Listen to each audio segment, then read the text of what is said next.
네, 오늘은 이제 10월 30일의 마지막 날이기도 합니다. 저도 뭐 생각도 안 하고 있었는데 오늘이 할로윈 데이라고 아시죠? 뭐 이렇게 코스프레 하고 이제 분장하고 나오는 날이 바로 이제 뭐 오늘이라고 합니다.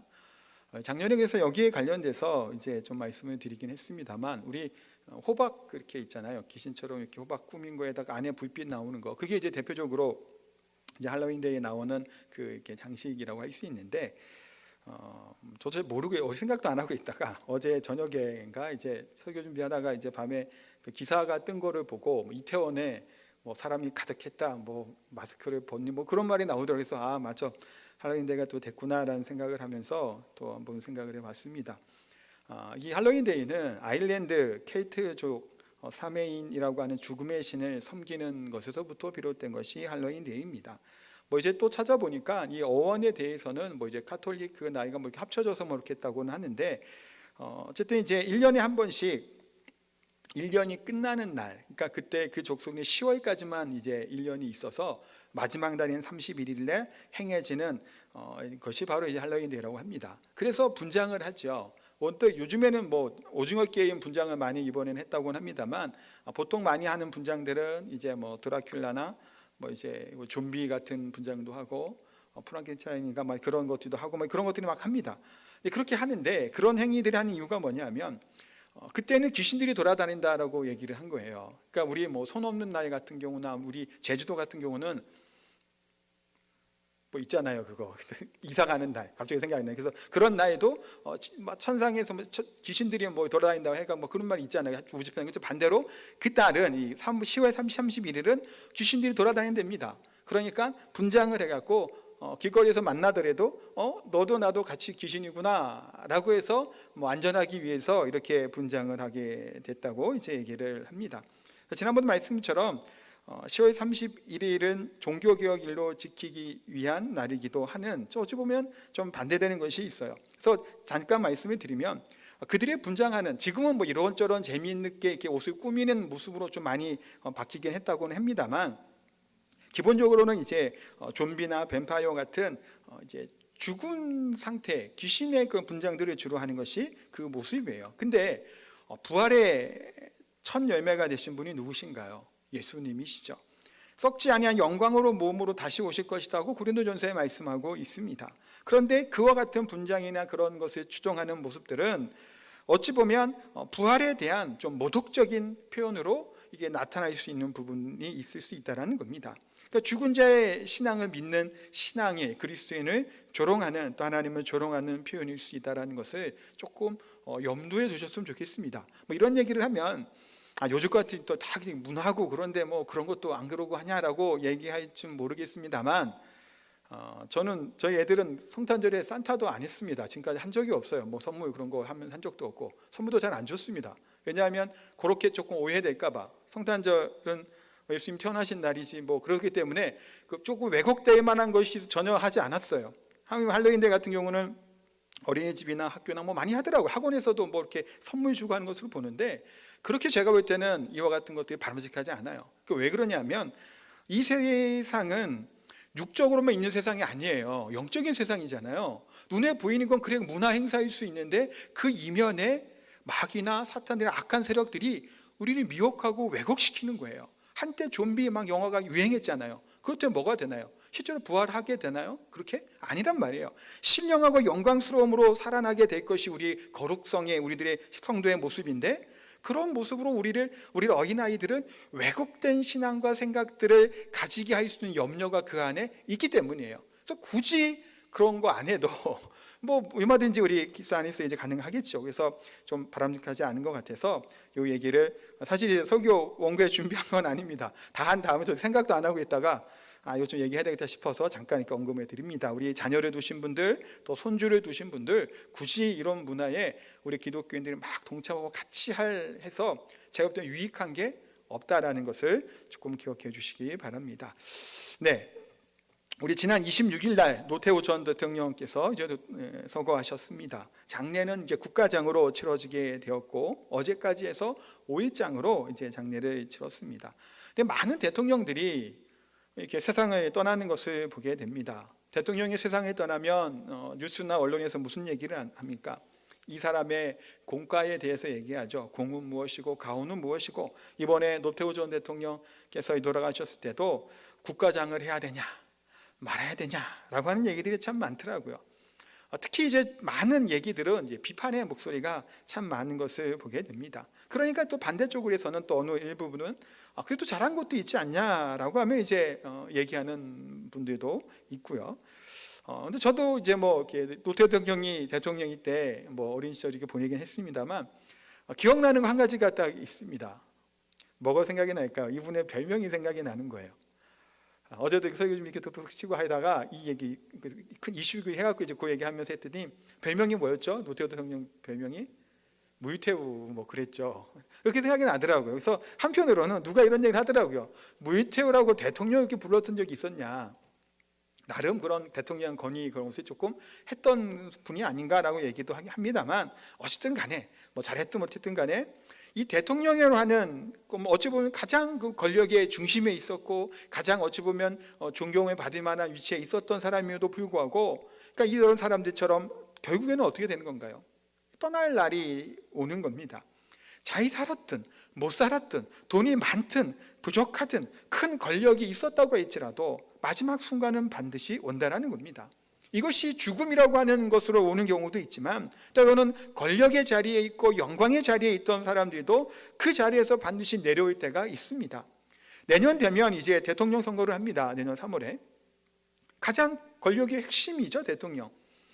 근데 많은 지지를 받아 대통령이 됐던 사람도, 또 문재인 대통령이 이제 퇴임할 때가 다 됐죠. 결국에는 내려옵니다. 이제 이 영광의 자리에서 떠나올 때가 있다는 것을 봅니다. 우리 지난주에도 봤던 구절입니다만 여호수아도 어떻게 됐나요? 그 수많은 전쟁을 치르고 7년 동안 이스라엘 백성들이 이끌고 가나안 땅을 정복하였던 여호수아도 나이가 들게 되고 그 자리에서 내려올 때가 된 것을 봅니다. 13장 1절 우리 지난주에 봤지만 다시 한번 보겠습니다. 여호수아가 나이가 많아 늙음에 여호와께서 그에게 이르시되 너는 나이가 많아 늙었고 얻은 땅은 매우 많이 남아있도다. 여호수아가 이때 당시의 나이를 한 100세 정도 가까이 되었을 걸로 이제 추측을 합니다. 여호수아가 죽은 나이가 몇 살일까요? 110세예요.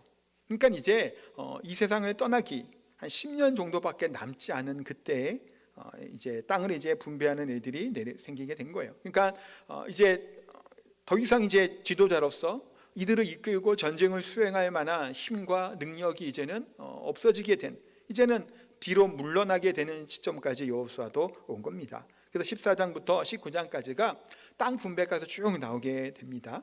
이때 이게 지난주에 봤던 게 뭔가요? 유다 지파. 그 중에 갈렙에 대한 얘기가 나왔죠. 갈렙이 뭐라고 얘기하죠? 헤브론 상을 바라보며 이스라엘을 내게 주소서라고 맺었던 갈렙을 봅니다. 그런데 갈렙 얘기 잠깐 지금 언급했고 이따가 한 번 더 갈렙 얘기를 할 건데, 갈렙과 지금 17장에 보면 12지파 가운데 요셉 지파가 나오게 됩니다. 그것이 오늘 본문이에요. 요셉 지파는 사실은 요셉 지파라고 보통 얘기하지 않고 뭐라고 얘기하나요? 에브라임과 므낫세라고 하는 지파 이름을 붙여서 얘기를 합니다. 자, 14절 말씀 같이 한번 다시 읽도록 합니다.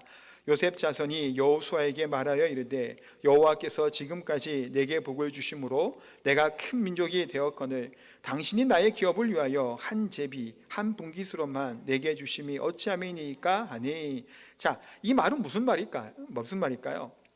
아니, 우리 민족 큰 민족인데, 아니 우리가 어느 지파인데 똑같이 주면 어떡하냐고, 우리는 더 받아야 되지 않겠냐라고 하는 불평, 원망을 지금 하기 시작합니다. 근데 왜 이렇게 원망을 이들이 이제 하면서 오늘 시작할까? 그러니까 보통은 다른 이제 앞뒤에 보면 지파를 막 나눠주는 게 쭉 나오다가 우리 갈렙권에서도 마찬가지였죠. 잠깐 멈추듯이 그 안에 이제 내용이 들어가고, 오늘 그 요셉 지파에 집하는 것도 여기서 주고받는 대화들을 통해서 우리가 좀 볼 것이 있는데, 왜 이들이 이렇게 불평하고 원망을 하게 될까요? 몇 가지가 볼 수 있겠지만 설교 제목이 공로라고 했죠. 공로의식이 이들 가운데 있습니다. 왜 공로의식이 있을까요? 요셉 지파라고 하는 요셉이라고 하는 사람은 형제들의 미움을 받게 되고 애굽에 팔려가게 됩니다. 고통의 순간을 겪게 됐죠.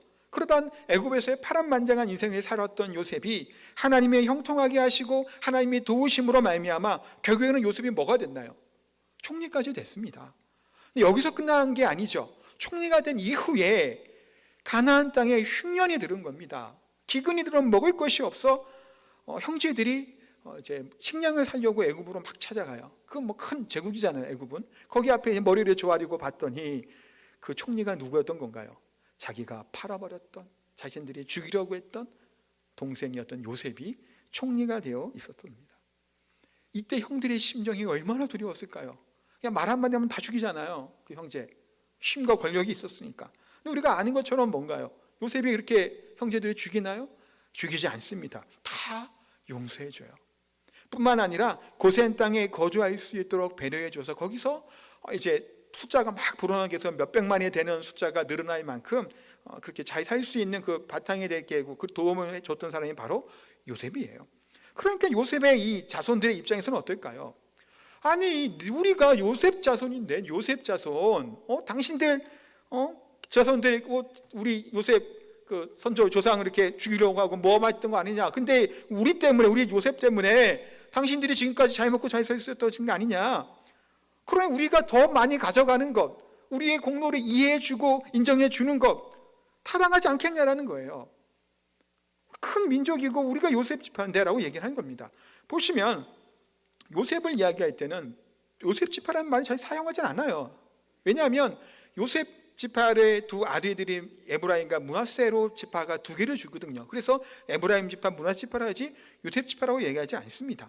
요셉 지파라고 얘기하면서 이 전체 이 지파에 대한 얘기를 하는 것은 그들에게 분명히 그 기득권을 가졌던 자신들만의 그것을 가지고 있는 거예요. 특별한 대우를 받고 하자 하는 마음이 있다는 겁니다. 다른 지파들보다 더 큰 민족이고 더 애썼던 것이 있는데 이렇게 똑같이 받아서는 안 된다고 불만 불평을 쏟아내기 시작합니다. 또한 이들이 불만 불평하는 이유 중에 하나는 에브라임과 므낫세라고 하는 두 지파인데 왜 우리도 똑같이 한 지파씩 주냐라는 거예요. 그렇죠. 그것도 일리 있는 얘기긴 하죠, 이건. 요셉의 두 아들 에브라임과 므낫세입니다. 자, 보시면 나머지 지파의 이름들은 다 누구의 아들인가요?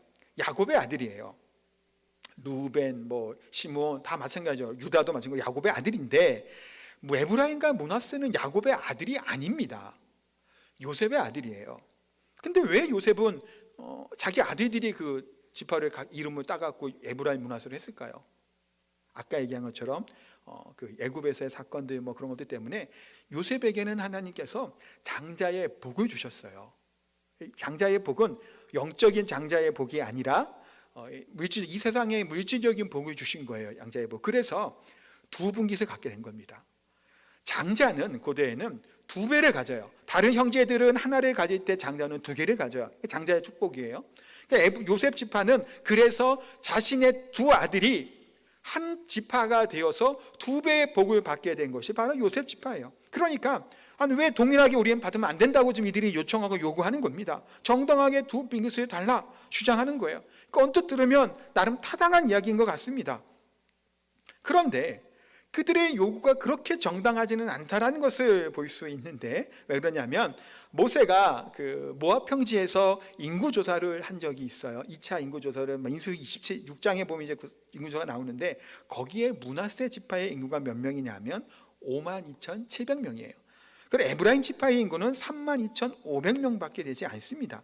그 중에 둘을 합치면 가장 많죠. 8만 이제 5,200명이 되니까. 근데 므낫세의 반이 어디에 정착을 하나요?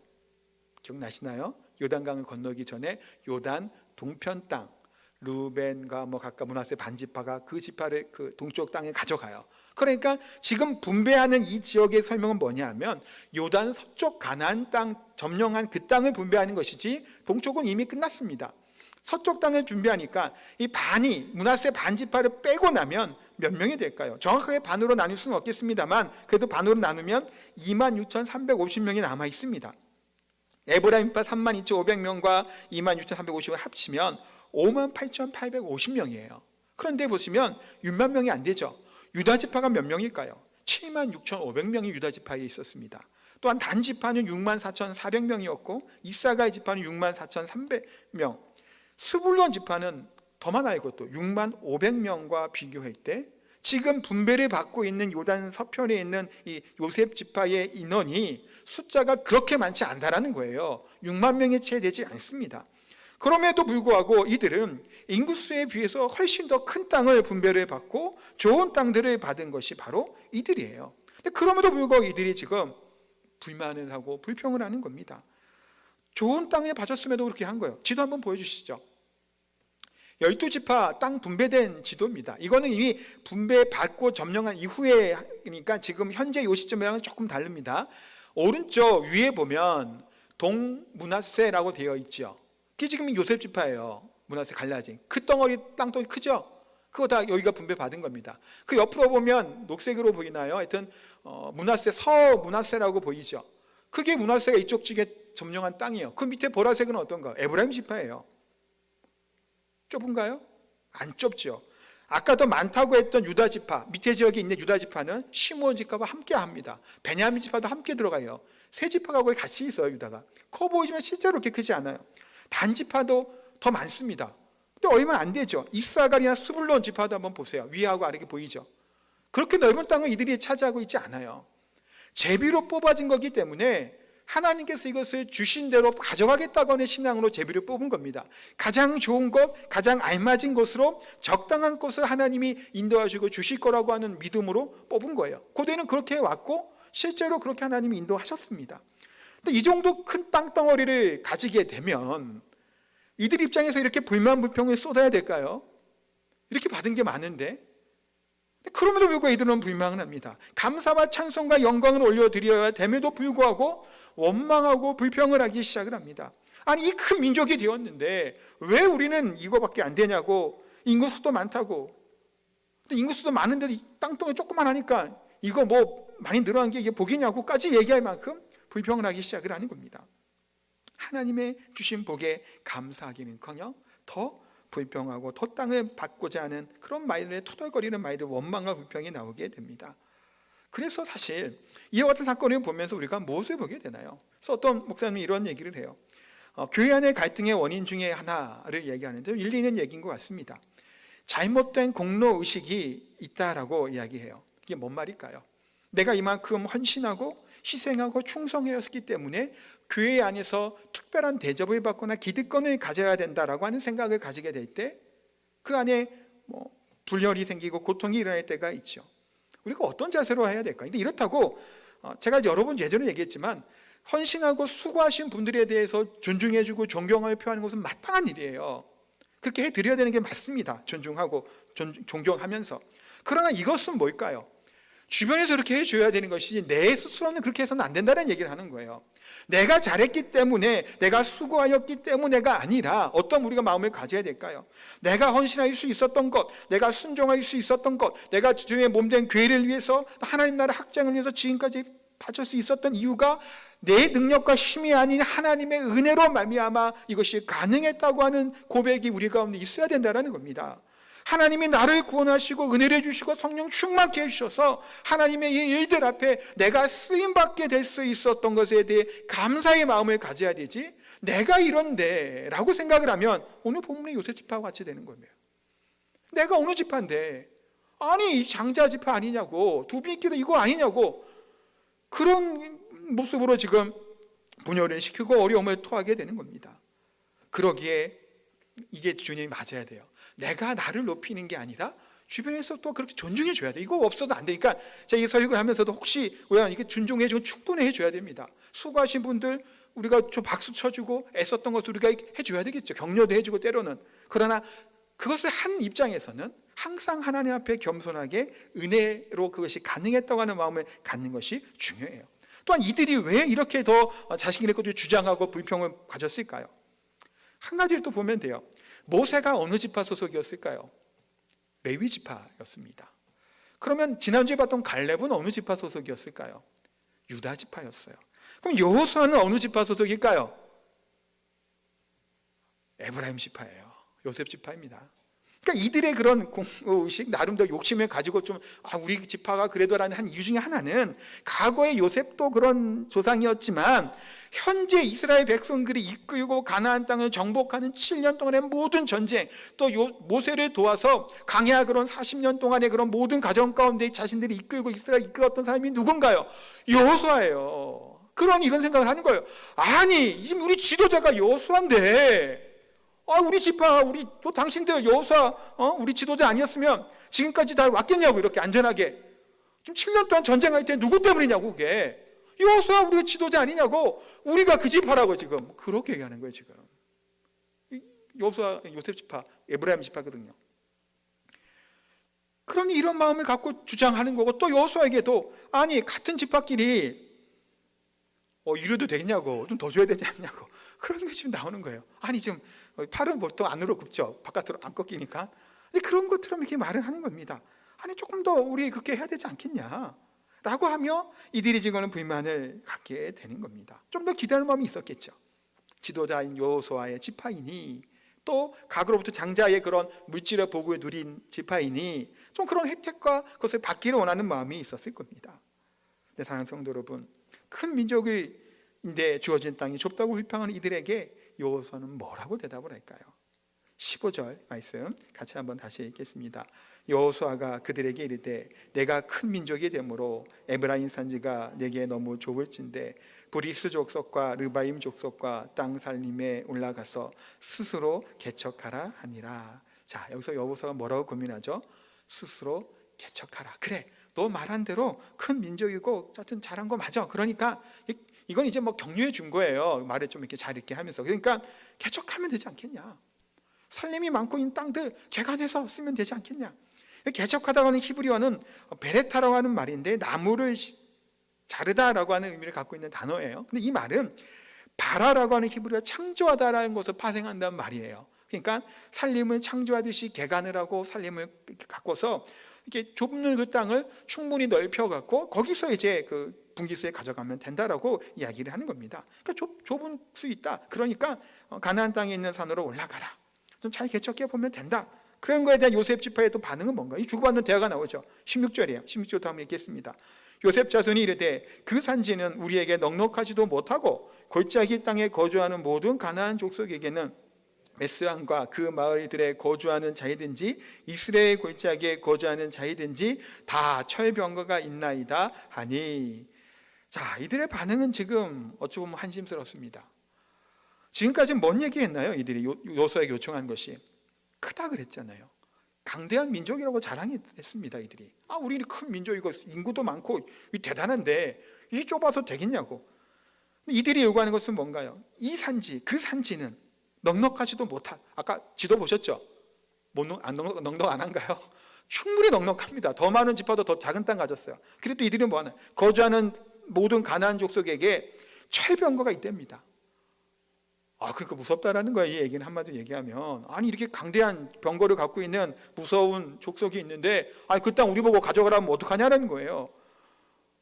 지금 지난번에 말씀처럼 가나안 땅의 족속들은 철병거를 가지고 있었습니다. 우리가 그 북부 연합군이랑 전쟁할 때 그 얘기 말씀드렸잖아요. 철병거를 가지고 있었던 사람들이에요. 당시는 청동기 문화죠. 그런데 철병거를 갖고 있다는 것은 전투력에는 비교할 수 없는 만큼 열악할 수밖에 없는 것은 맞아요. 그렇지만 지금까지 하나님이 어떻게 이들을 인도하셨나요? 요단강을 건넌 이 사건이 그냥 사건이 아니란 말이에요. 물이 범람에 넘치는 것이 멈춰지는 그런 놀라운 기적적인 것을 경험했던 이들인데, 여리고성을 돌았을 때 그 성이 다 무너지고 그들이 점령하였던 그 은혜를 경험했던 이들이에요. 남부 연합군과 싸울 때 하늘의 해가 멈추는, 상상할 수 없는 것들을 경험했음에도 불구하고 겨우 조금 남아있는 그들이 두려워 벌벌 떠는 모습을 보여야 되겠냐라는 거예요. 그들은 지금 두려워서 그것은 못하겠다라는 거예요. 그들은 강하니까 어렵다라는 거예요. 근데 지난주에 봤던 갈렙은 어떠하나요? 헤브론을 자신에게 달라고 하면서 뭐라고 얘기하나요? 9절에, 14장 9절에 그날에 모세가 맹세하여 이르되 내가 내 하나님 여호와께 충성하였은즉 내 발로 밟는 땅은 영원히 너와 내 자손의 기업이 되리라 하셨나이다. 이 믿음을 가지고 충성하였던 사람이 갈렙이었죠. 그래서 갈렙은 45년 동안 가데스 바네아의 그 약속을 가지고 85세가 될 때까지 약속을 붙잡고 살았던 사람이 갈렙입니다. 그들은 갈렙은 꿈과 희망과 소망을 가진 사람이죠. 그래서 45년 동안 그것을 잊어버린 적이 없어요. 하나님이 분명히 주실 거라는 믿음을 갖고 살았습니다. 14장 11절 12절 이 말씀을 다시 한번 같이 읽겠습니다. 모세가 나를 보내던 날과 같이 오늘도 내가 여전히 강건하니 내 힘이 그때나 지금이나 같아서 싸움에나 출입에 감당할 수 있으니 그날에 여호와께서 말씀하신 이 산지를 지금 내게 주소서. 갈렙은 좀 이렇게 고백을 합니다. 그때나 지금이나 강건하다는 거예요. 실제로 육체로는 강건할 수가 없죠. 지난주에 말씀드렸잖아요. 노쇠하고 나이가 들었습니다. 기력이 떨어져요. 85세나 됐는데 어떻게 젊을 때랑 똑같을 수 있을까요? 그러나 갈렙에게 변치 않은 것은 뭐였나요? 젊음과 힘과 능력이 아니라 하나님이 여호와께서 나와 함께 하시면이라고 이 사실이 갈렙에게는 중요하다라고 말씀을 드렸죠. 갈렙은 그 믿음을 가졌던 겁니다. 그때 그 하나님이 45년 전에 하나님 하셨던 이 하나님이 지금도 동일하게 나와 함께 하신다면 그 땅은 능히 정복하고 점령할 수 있다라고 말씀을 한 겁니다.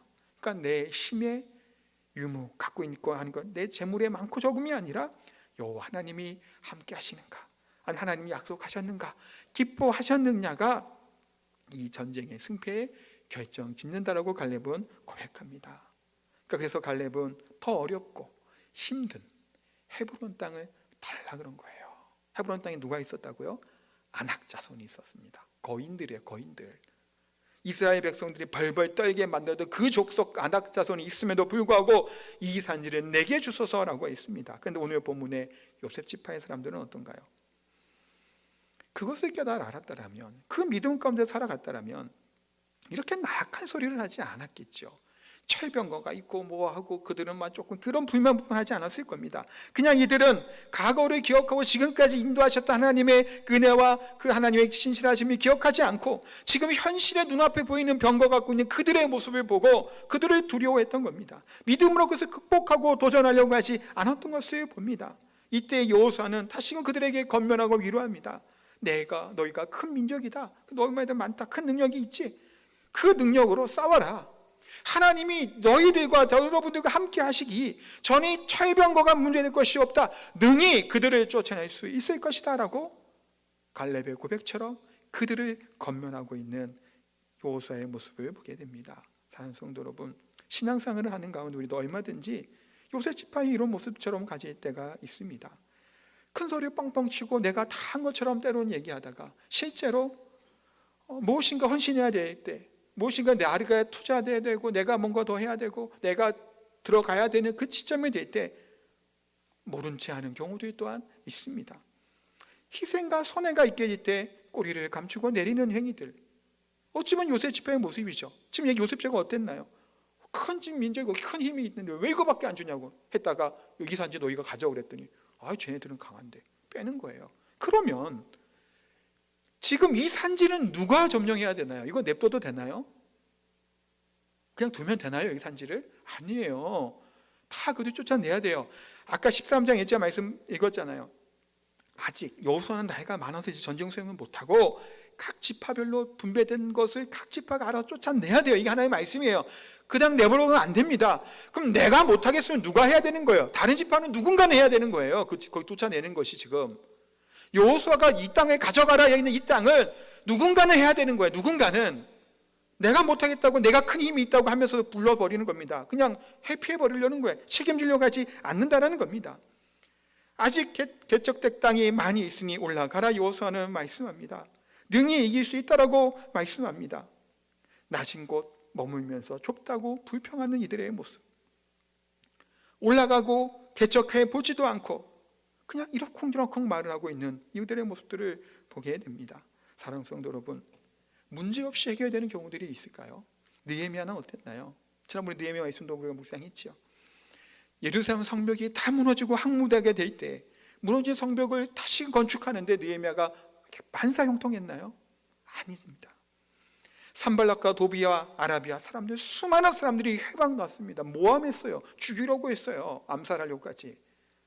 하지 못하게 방해했음에도 불구하고 느헤미야는 포기하지 않고 어려움을 극복했죠. 그래서 50일 만에 무너진 성벽이 재건하게 되는 놀라운 것들을 경험하게 된 것을 보게 됩니다. 또한 요셉 지파의 이 요셉 선조 요셉은 어땠나요? 아까 잠깐 말씀드린 것처럼 형제들이 미움을 받고 시기를 받아서 노예로 팔려가게 됐습니다. 근데 그 전에 죽이려고 했죠. 차마 못 죽이고 팔아버린 거예요. 그 상향이 좋았나요? 충성되게 거기서 노예로서 종으로서 보디발의 집에서 열심히 섬겼지만 그에게 닥쳐온 것은 뭔가요? 누명으로 감옥에 가는 거였어요. 그렇게 애썼는데, 그렇게 노력했는데 감옥에서 또 뭐 어떻게 되나요? 억울한 일에 당했죠.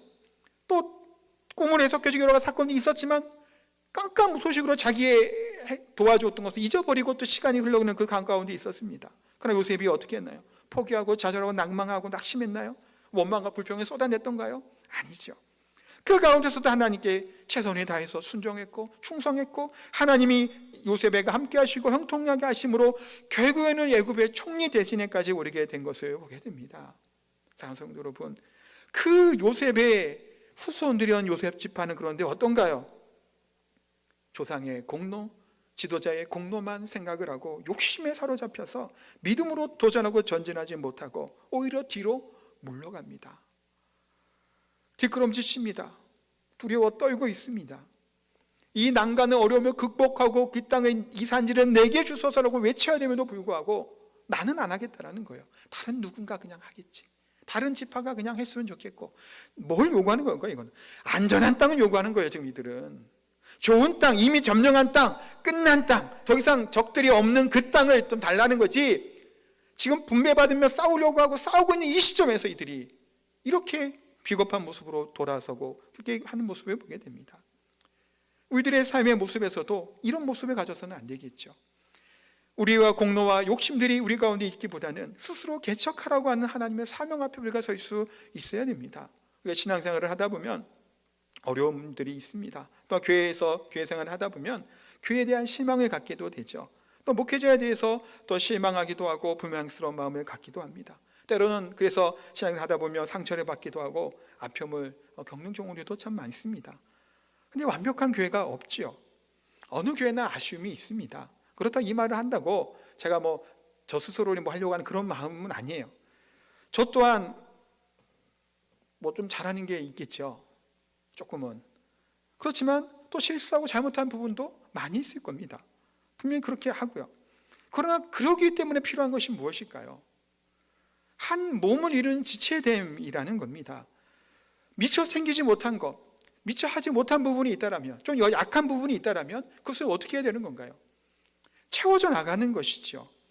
혹시 저를 통해서 서운한 사람이 있고 분들이 있고 좀 상처받은 분이 있다면 옆에 있는 분이 그것을 조금 위로해 주는 역할을 같이 감당할 수 있어야 됩니다. 또한 제가 미처 하지 못한 그런 사건이나 일들이나 아니 그런 분이나 성도들이 있다면 그냥 두리뭉실하게 얘기하지 마시고 명확하게 얘기해 주셔야 돼요. 누구가 그래야 알죠. 누가 그랬더더라. 그거 비밀 안 지켜. 저한테 굳이 그런 비밀은 안 지켜도 되는 부분이에요. 그래야 제가 무슨 대처를 하고 또 돌아보기도 하고 할 수 있는 그것이 되죠. 그냥 그런 거라고 하고 이렇게 하면 안 된다는 얘기예요. 그 얘기는 뭘까요? 저나 또 우리 장로님들이나 우리 권사님들 할 것 없이 모두가 다 뭔가요? 연약한 우리 인간들이지요. 완벽한 교회가 없어요. 예루살렘 교회마저도 그렇게 무너지고 그렇게 악의로 제약 가운데 있는데 하물며 지금 우리의 교회들이 어떡하냐라는 거예요. 그렇기 때문에 우리가 완벽하지 않기 때문에 더 좋은 교회로 나아가야 되고 더 좋은 비전을 향해 나아가는 겁니다. 지금은 조금 연약하고 부족할지라도 서로 부족한 부분을 채워나가며 하나님께서 기뻐하시는 공동체를 세워가는 것이 그것이 교회가 가야 될 방향이겠죠. 그래서 오늘 본문에서 불만 불평만 하고 있는 에브라임 지파 또 므낫세 지파 요셉 지파에게 여호수아는 뭐라고 얘기하나요? 스스로 개척하라. 이게 2번이나 나와요. 스스로 개척하라. 이 얘기는 뭘까요? 다른 사람에게 미루지 말라는 거예요. 과거의 공로나 영광으로만 살아가지 말라는 겁니다. 욕심 가운데 가지지 말라는 겁니다. 요셉 지파는 큰 복을 받은 지파인 것은 분명해요. 번성하였고 2지파 합치면 숫자도 제일 많잖아요. 또 모세에 이은 여호수아라고 하는 정말 귀하고 믿음의 탁월한 지도자를 배출한 가문인 것 또한 많습니다. 충분히 복을 받았죠. 근데 복을 받지 않은 것처럼, 은혜를 받지 않은 것처럼 불평하고 불만하는 것을 봅니다. 가장 강력한 지파고 탁월한 지파이라면 원망과 불평에 사로잡혀 있고 그 자신의 영광만을 받으려고 할 것이 아니라 뭘 해야 된다는 걸까요? 더 섬기의 곳을 찾고 그 어려운 지역이 철병거가 있는 지역이라면 내가 나서서 그것을 감당해야겠다고 하는 믿음이 있어야 되지 않았겠냐는 거예요. 그런 헌신이 필요하지 않았겠냐는 거예요. 강하니까요. 내가 또 신앙이 있으니까. 우리 마찬가지죠. 신앙생활할 때 우리 또 하나님 받은 게 무엇이 있나요? 받은 복을 세어보아라. 세어보셨나요? 여러 가지가 있겠죠. 그 중에 가장 중요한 것이 뭘까요? 하나님께서 독생자 예수 그리스도를 이 땅에 보내주셔서 십자가에 죽게 만드심으로 우리를 구원해 주신 그 은혜와 사랑만큼 큰 게 있나요? 다른 것은 다 부차적인 것들이죠. 나를 구원하신 하나님의 은혜가 있는 자이니 그 누구도 여기서 내가 받은 게 없다고 얘기할 수 없다라는 겁니다. 하나님 주신 은혜가 있고 아들을 보내시기까지 사랑하신 사랑을 받았는데 이 받은 사랑을 가지고 때로는 우리가 미루기만 해서는 안 돼요. 누가 하겠지, 저 사람이 해야 되는 건데 왜 안 하나, 그것만 얘기할 것이 아니에요. 내가 그 부분에 때로는 필요한 것을 채워주는 것이고 내가 이 산지를 나에게 달라고 하는 그런 헌신이 필요하다는 겁니다. 넘치는 은혜가 있다면 그 은혜를 나눌 수도 있고 섬길 수 있는 자리에까지 있을 수 있어야 돼요. 지금 2021년이 정리되고 있습니다. 2022년을 준비하고 있습니다. 이 말씀을 드리는 이유 중에 하나는 또 내년에 위드 코로나가 되고 이제 사역들이 조금 더 이제 넓혀지게 되겠죠. 그렇게 기대하고 있고, 그럴 때 곳곳에 또 필요한 사람들이 있고 봉사하고 헌신할 사람들이 필요합니다. 사람이 없어서 때로는 이렇게 부서가 좀 어려운 경우도 봅니다. 그래서 우리는 때로는 그냥 저 사람이 하고 이 사람이 하기를 그냥 바라고 그냥 원하는 마음들이 있을 겁니다. 그러나 하나님이 우리에게 주신 은혜가 있기에 우리가 조금 고되고 어려운 일이라고 해도 그렇게 우리가 봉사하고 섬기의 자리가 있고 그 위치가 있다면 지금부터라도 우리가 거기에 조금 헌신하고 좀 섬기고, 그래서 우리 성도들 좀 세워나가고 좀 도와줄 수 있는 일에 이 사명이 우리에게 있다라고 하는 사실을 우리가 꼭 기억하셔서 이 사명 가운데 우리가 성도는 다시금 쓰고 하나님 주시는 은혜와 사랑으로 이 것들을 잘 감당할 수 있는 저와 성도님 되시기를 예수님 이름으로 축복하고 기도합니다. 우리 찬양하겠습니다. 주님 내가 여기 있사오니.